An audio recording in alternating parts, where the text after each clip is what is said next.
Thanks for nothing, Hasbro. Today we're going to be looking at all the different tanks that Hasbro has made over the past decade. Now the characters that I'm collecting for, of course my collection, are based off of the G1 characters. And we're going to start off from a 2016 release in the Combiner Wars figure called Brawl. And at first look, Brawl looks great. He looks fantastic. The color, the sculpted detail, the treads, everything about him looks fantastic. But there's three issues that I have with this particular figure. The first being that it doesn't have a dedicated blaster. The gun that sits upon the turret doubles as the robot figure's weapon. So when he's holding his gun, he loses out on that silhouette that he normally had from the Generation 1 cartoon where his tank blaster sits above his head. So that's my first complaint. The second part is this huge gap in the back of his vehicle mode. Now, I understand that they're trying to put some of this detailing and whatnot to make it look like he has boosters on the back of his tank mode, but come on, really? Really, Hasbro? This detail that you're putting inside the waffling is supposed to justify you cutting corners to save money on plastic? To me, that's a pretty sad move. But anyway, getting back to the figure, other than the removable turret doesn't necessarily mess up the tank mode. But when it comes to the Transformer, that's just one of the gripes that I have. And the final and biggest sin for me, the cardinal sin when it comes to tank Transformers, is the fact that it doesn't have a turret swivel. It cannot move its turret, it is static, stuck in place, fused. So in order for this guy to shoot an Autobot, he actually has to twist his entire body to face his gun at it. So that to me is unacceptable, and this is the first failure. In the year of 2016, this was the big failure of tanks. So tanks, no tanks, Hasbro. This is an unacceptable figure, and I'm hoping that these kinds of things will be improved upon as we move from this figure to our next figure. Alright, moving on to the next year, 2017, and we have ourselves an H-Tank. It's a tank nonetheless, and it has beautiful sculpting. It has a side-mounted cannon, which is cool, and it also has a working cockpit, where you can see the little pilot sitting inside. Isn't that cute? This is a beautiful figure, but when I think about a tank, I don't necessarily think about this futuristic stylized version of a tank. I want that whole turret up top, treads along the sides from back to front. You know, this, for me, doesn't cut it as a tank. Is it a good figure? Is it cool? Yes, it is. But to me, this is not necessarily a tank. But I'm still not going to give this one a pass because it's not your traditional style of tank. Alright, we're moving on to 2018. We're still within the realm of the Titans Return because we still have these headmasters and whatnot. This is not necessarily a Generation 1 figure, or at least the ones that I'm collecting. This is a character called Overlord. But I'm glad that I got him because he does fulfill a different need that I wanted for my collection. I don't actually use this character for Overlord, I use him for a different reason. But looking at it, man, what a gorgeous tank. And yes, it does look more stylized and futuristic like the Hardhead figure, but it continues to hold on to the traditional style of mounted turret. So I like that. I like the look of this figure. But again, this tank has no swiveling turret. It is, again, stuck, fused right where it's at. It's got the look. It's not as good as Brawl's look, but at least it's filled in all the way to the back. So when it comes to look, it's cool all the way around, but again, there's no swiveling turret. I don't get it. I don't understand. Why are you going to make a tank if you don't make the turret swing? Another complaint I could talk about are these little connector pieces that are in front of the treads. Hasbro is using those to connect other bases and sets together with each other, but unfortunately its turret is static, so me no likey. Let's move on to the next. So here we have flywheels, which is also known as Skytread, as they call them today. This is half of the robot, the lower legs, the pants, whatever. It's another stylized futuristic tank. I would suppose this one doesn't actually have a rotating turret. I mean, he never did originally in the Generation 1 line, so okay, if we're basing it off of that.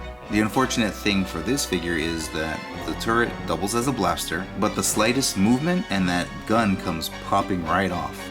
The connector point that they created to connect the top and bottom halves gets in the way of the weapon, so the weapon can't really sit flush inside of its port, which makes it really hard to keep it on there when you're trying to display it or move it. The gun pops off quite easy.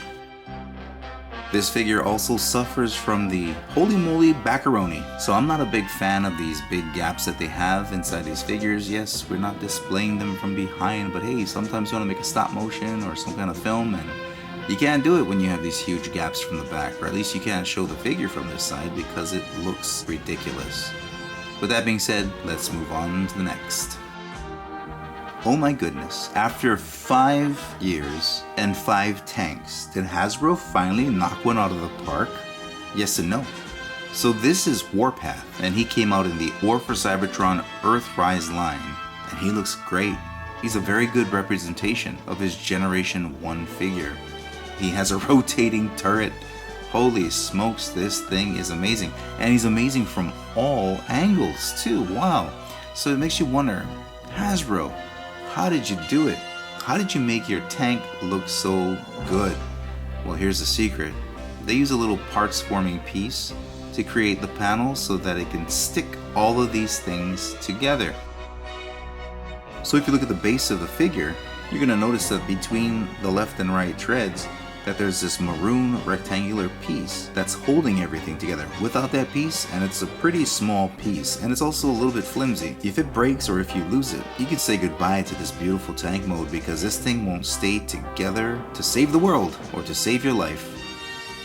So it's a bit unfortunate that as beautiful as this tank is, it still has its issues. But it is the best one that we've come across thus far. So let's move on to the next.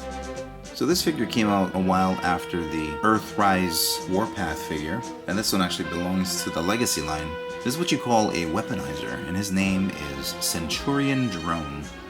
He is based off of the mold from the Brunt figure that is supposed to come with Trypticon. Now because it's a weaponizer, the gimmick that you use to take the pieces and arm up your bigger figures, he doesn't necessarily have a transformation. Does that make him a transformer, or does that make him a parts former? He is probably the ultimate in parts forming, though he does have some moving joints and bits that do create other things, so he's technically still a transformer. Is he a tank though? Does he have a spinning turret? Why yes he does. His turret can also angle upwards. Look at that, that is beautiful. But is it a tank? It has treads, it has a turret that spins around with a cannon stuck to it. You know, if it looks like a duck and smells like a duck, it must be a duck, right? But I do have to say, this is probably the ugliest tank that I've seen. It kind of reminds me of a silverfish, in all honesty. It's goofy looking. This is the most bizarre looking tank that I've ever seen. I wouldn't even consider it a tank, maybe a mobile anti-aircraft weapon. But it's so funny that Hasbro was able to do a moving turret that also looks up and down in such a small space. Like it's only a 1.5 by 1.5 inch square base. In my mind, I'm like, why couldn't they do any of this on the previous figures, on the Brawl? Like I said, that first figure looks fantastic. Besides that gap in the back, if he had this spinning turret, he would have been the perfect figure. Could have always found him a secondary weapon to hold in his hand so that he keeps his silhouette. It's such a simple fix. Obviously, if they did it with this little weaponizing drone, maybe it was a cost-cutting measure. I'm not sure, but to me, I don't find this to be an acceptable tank. Sorry, Centurion Drone, but we're gonna have to move on to the next. Now, does this guy look good, or what? I'd have to say, or what. Now, before we talk about the look of this tank, it comes off as a tank, roughly. Does it have a turret? Yeah, sure it has a turret. Does it have its treads? It sure has its treads. Even the coloring is nice. I like this creamy vanilla beige color that they got going on because it evokes the sense of military. So I'm liking it. I'm liking it. Does the turret turn? Check. Does the gun point up or down? No, it's stuck there. Now here's my problem. Firstly, on the back of the figure you have rocket boosters. I know, I get it. He's a triple changer, he changes into a jet, but did we need the boosters on the back of this tank? It could be passable if it were a futuristic tank that did have boosters. I'm cool with that. But one of the biggest problems I have, what's up with the robot tank ding-a-ling in the front? I don't get it. And if you look through the hole right under the turret, you can see Blitzwing's face. I don't get it. Is that supposed to be the cockpit for the tank mode, or is that just a piece of the jet that's just jutting out super far? Like, I don't understand why Hasbro just couldn't push that cockpit further back into the torso of the tank to hide the head. Maybe Hasbro will do a much better job when it's time to release a Studio Series version of this character. But for now, man, you can't not look at it. It just sticks out that far. Let's move on to the next. You know, I had Skullgrin growing up. He was a figure that my mom brought back from Japan for me when she went to go and perform. I'm looking at this thing and yeah, I understand that it's supposed to be an homage to the original tank version that was the Pretender within Skullgrin, but I don't know, man. I just don't get it. I don't understand why there's treads on top of this thing, or at least continue the treads to the front. And again, like I said, I realized that there were treads on the back of the figure originally and no treads on the front. It had kind of like this unicycle wheel going on, but I mean, holy smokes, is this weird. It does have a spinning turret, which is cool. But then it also has these bladed-like weapons that are made of a rubbery, I guess it's like a PVC material. And I don't like it. I'm not a big fan of these rubbery weapons that you leave them in the box for a short while and the darn thing gets all warped out. I don't like it one bit. Let's just move on. I hate you. So this is one of the reasons why I actually wanted to create this video.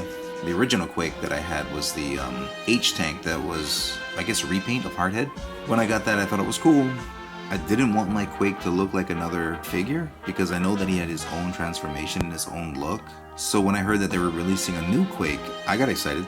I wanted a new version of the Quake that could also accommodate for 2 Target Master buddies. And I like that they have those ports on the side so we can put our Target Masters there. I don't know what happened. I mean, like, everything about this figure is completely messed up. The treads, oh my gosh. The treads are connected from the left to the right side of the tank. What? Does this have a bed tread? It doesn't even continue all the way to the back of the tank. It kind of just ends where its hips are. But then when you look at the figure, it also doesn't have any small wheels so that it can actually roll. I mean, I'm so grateful that Hasbro finally finished the dual Target Masters when it comes to the Decepticons. But this is what they're going to give us? Then this is not the only point of contention I have with this figure. He has visible crotch syndrome, and he has these enormous gaps under the turret where you can see his arms and shoulders and everything else, all the other crap that's inside his character mold. Oh my gosh, you know this character from Generation 1, it looks so good. A maroon tank with gray accents. When you transformed him, all of this blue would just appear out of nowhere, but for some reason, Hasbro decided that we want to throw the blue onto the tank mode too. And we want that tank mode to be ugly. Now, can the turret spin? I mean, who cares already? I mean, look at the freaking tank, it's disgusting. But let's see. It can move about a ½ an inch to the left or to the right. So it has a full inch of motion or rotation. Now, if you do turn the turret too much, the gun starts pointing up into the air and you cannot push that down to make it shoot straight, even if you wanted it to. You could not. Looking at this guy from head on, it doesn't even look like a tank. There's nothing resembling a tank when it comes to this figure. And again, this is the reason why I wanted to make this video, is because this just came out. This figure is a recent release. And this is the kind of shit that Hasbro is giving us. Tanks, but no tanks. This is not a tank. This is a piece of crap. Fortunately for this figure, he looks amazing in robot mode, but I'm sorry, when you've given us figures like Warpath, Brawl, when you have them looking similar to tanks with some issues, but then they can transform into their actual characters looking great with updated articulation, there's no excuse for this.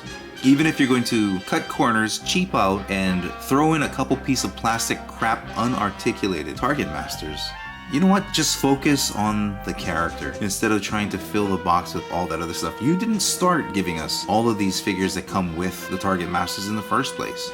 You only just recently started doing that. We had these Battle Masters, which is of course the ones that I have hanging off of this character. These are my replacement dual Target Masters. But the thing is, You had the Battle Masters from the very beginning. These things could have been sold separately, and you could have put all the budget into the characters so we could get a decent looking tank for Quake. This character looks really good in bot mode, and his alt mode just suffers in every single angle. Why is the turret so big? Is it to cover up how ugly he is?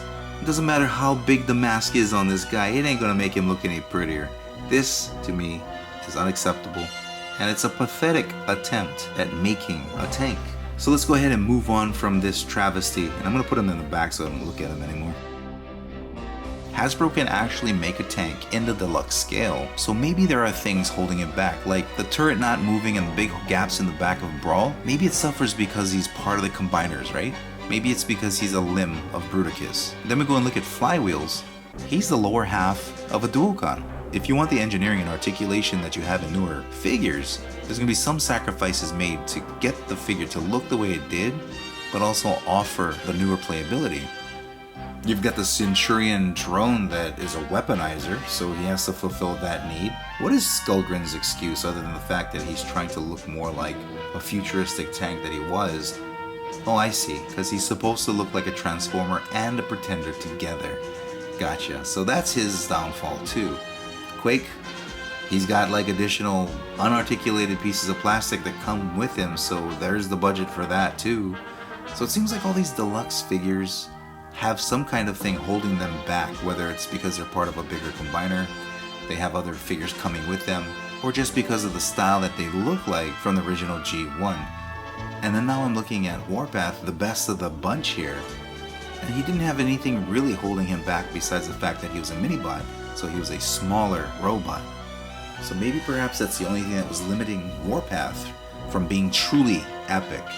But when we look at a bigger scale, such as the Voyager-sized, however leader-classed Blitzwing, you have some issues that are mind-boggling.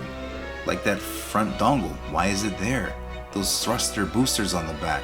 Okay, he's a triple changer, sure, but it still doesn't make any sense why it's there. Oh well. Let's move on to the biggest mamma jamma of them all that I have in my collection. Megatron. Now that's a lie, I do have a bigger tank, however, he's part of a rocket set that's Omega Supreme, and his tank is a tank, you know? It has its issues because it's a small part of a bigger whole. This looks good from all angles too. Doesn't have little plastic pieces holding things together. Yeah, it has some parts forming going on with the turret. It does have Megatron's back piece that is just shoved in the turret to make it elongated. But I mean, at least it looks good. From the front and the side, it looks great.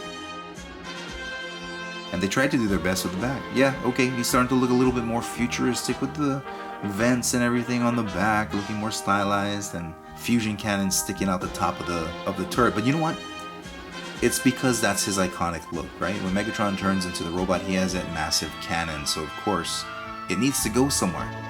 And it was pretty clever with the way they did it. I mean, they've been doing it like that since Megatron has become a tank, so I do like the way this looks. The problem that I do have with it, though, is the swivel on the turret. This thing swivels towards the back of the turret. It isn't centered in the middle of the gun. It's all the way where the shoulders of the robot are.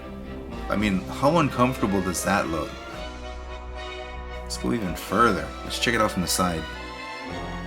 Oh man, it kind of makes you wish they didn't rotate this turret, you know? It was done so bad. Ugh.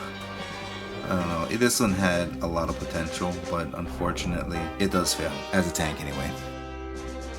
Amazing Megatron figure. Unfortunately, it suffers as a tank. Ugh, so close, so close. Alright, so the deluxes possibly suffer because they have added characters with them in the package, because they're part of a bigger whole, because they are part of some kind of gimmick that was done back in the day that is hard to translate to today. Alright, fine, great. The leader class Blitzwing, the leader class Megatron, it has its issues too. The Blitzwing, fortunately, has a reason, and that's because he's a triple changer. He has to turn into a jet and the robot, including a tank. So he gets let off the hook a bit, right? When you look at Overlord, it's an older figure, sure. He's also a Duocon, technically, so those are just his legs. What can you do with the leader class like that? And then when you come to Megatron, which is the Studio Series version, the more than meets the eye Megatron. Beautiful tank, perfect robot mode. But unfortunately, man, that turret just spins so weird. Is it the budget? Are we talking about like price point? Is that the reason why we can't get a good looking tank? Well, no, class size can't be a problem because here are the MicroMaster tanks that not only look good from generally every direction, but they also have rotating turrets. Like, what? How? They're so amazing. They transform into robots. They have articulation. And these things have actually working turrets. And they look like tanks. So Hasbro can actually do it. They can actually make a deluxe tank look very much like a tank. Like this MicroMaster Bomb Shock, the one to the far right. He is just completely gorgeous. And look how adorable he is. He's so tiny. And he has a spinning turret. He looks like a tank. He's green. I don't know. I can't explain it, man. Out of all of these figures, how many do we have here? 2, 4, 6, 8, 10, 12, 13. Out of these 13 tanks, the MicroMaster Bomb Shock does it. He completes the entire idea of what a tank is supposed to be, what a tank is supposed to look like. He's got the treads, he's got the spinning turret, he transforms, he has articulation, he is green, the color of a military tank. It doesn't get any better than that. My only issue with it is the darn thing is a MicroMaster. It's too small.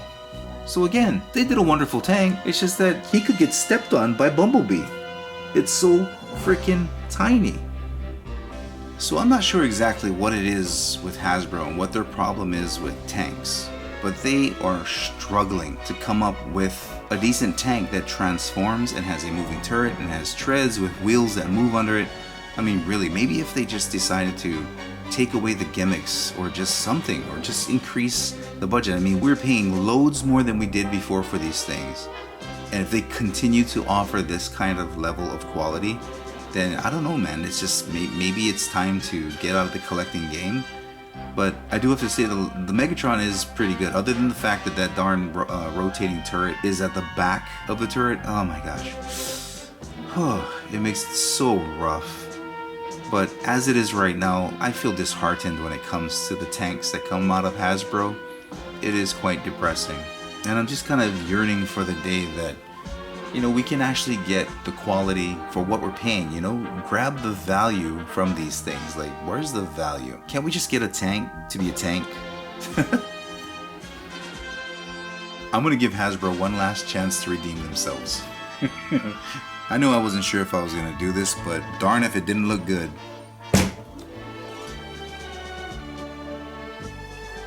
We have Combaticon Brawl coming out, and I have high hopes for this figure because I've actually seen a couple of reviews. Hopefully this figure can convince me that Hasbro actually has what it takes to create a tank former. So go ahead, Hasbro, prove me wrong. Show me that we can be tankful for all these wonderful things that you've created all these years. Let's see if you've learned from your mistakes, or if you're just taking us collectors out for a ride and just trying to take all the money that you can from us, from these lower quality figures, from these uninspired designs. Because I really do have high hopes. And you know what they say, 14th time's a charm, right? Well, I look forward to opening up this character and seeing if he's a fit tank. And if he is, then I can actually say, thank you, Hasbro. Thank you very much. Alright, thank you for stopping by. We'll rant later. Peace.